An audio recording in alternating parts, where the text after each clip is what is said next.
Hi everybody, I'm Judy Early. I live in Evansville, Indiana, which is actually located about as far southwest in Indiana as you can, kind of at the uh, confluence of Kentucky, Illinois, and Indiana. If that gives you an idea. It's along the Ohio River. I live here with my dog Claire, who is a year-old Labrador puppy. You may hear her in the background. I never know when she will chime in on conversations. Right now she's in bed, but like any puppy, doesn't like that very much. So I have no idea what she'll do. Let's see. I am a third year and final year Master of Divinity student through the Journey program. I'm hoping to graduate in May and then in June be commissioned as a provisionary elder in the Indiana Conference of the United Methodist Church. So hopefully 2016 will be a huge year for me. In addition to being a full-time student at ILF, I hold down two part-time jobs here in Evansville.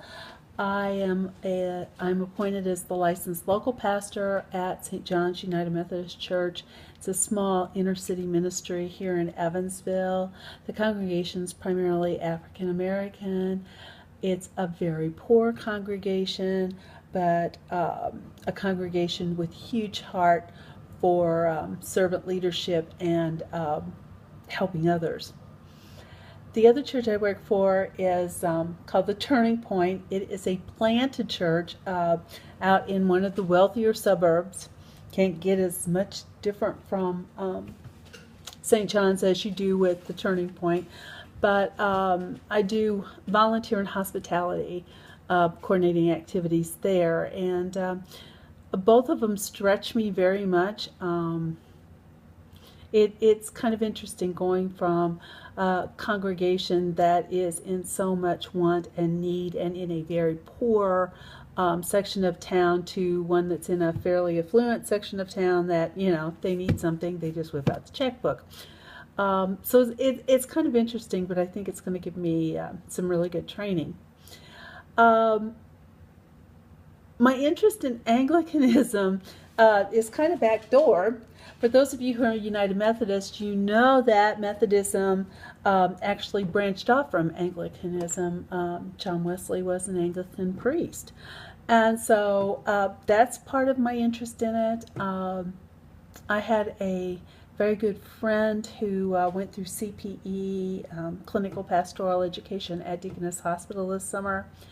He was Anglican, and I actually got to go to his commissioning ceremony, so my interest got a little piqued there too. So it's a denomination that I'm kind of familiar with, I think, but I'm not really sure. So it'll be kind of interesting, I think, to see where some of the roots of Methodism started from. Because as I understand it, John Wesley, when he started the whole study program that evolved into Methodism, really didn't do it with an intention of leaving the Anglican Church. So, you know, it's going to be kind of interesting for me, some of my background, some of my history. Why am I interested in Africa and African studies? I think we've already seen in our readings that and it's not just Anglicanism. United Methodism is having the same problem. The wealthier northern hemisphere is pretty much subsidizing the church, but the members are all in the south, in the southern hemisphere. And so you have this interesting tension going on where the people who have all the money want to dictate policy and programs and things like that, but the people who make up most of the members really don't want to do that. They want to do something else. So I think it's an interesting yin-yang that I'm going to enjoy looking at, because it's going to make me think of some things maybe in a different way than I have before. So that's basically me. I look forward to talking to you all and interacting with you all this quarter. Bye for now.